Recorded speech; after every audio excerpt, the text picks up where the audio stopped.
espacio se llama Art Resident y es un taller abierto para los artistas que les interese la obra gráfica, el grabado, el aguatinta, el aguafuerte, xilografía, serigrafía incluso.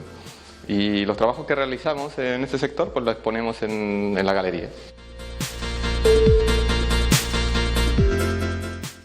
Este proyecto también surgió de un concurso que se hizo FUMEN en Barcelona para dinamizar el barrio. Entonces nos ayudaban un poco con alquileres accesibles.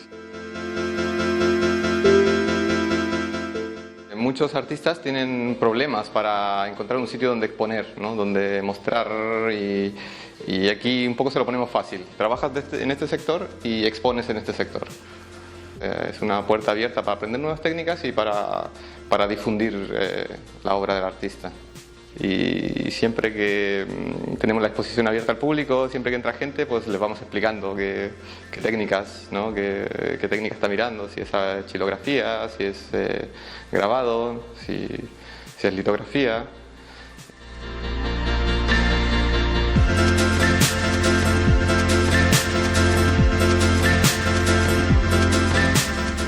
Bueno, aquí tenemos talleres de tipografía con los tipos móviles antiguos, ¿no? Hacemos composiciones y luego las imprimimos. Luego también tenemos serigrafía, aguafuerte, aguatinta y todo lo que se pueda hacer con el tórculo.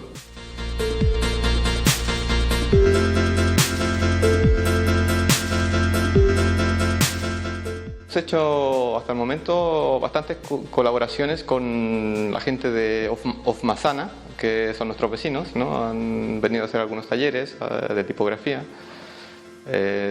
Luego los vecinos también están viniendo mucho a mirar la exposición y aprender un poquito de grabado. Bueno, ahora estamos comenzando un poco de cara al barrio, ¿no? Abriéndole la puerta a los artistas del barrio y a la gente que quiere visitar la exposición y que quiere saber un poco más de obra gráfica.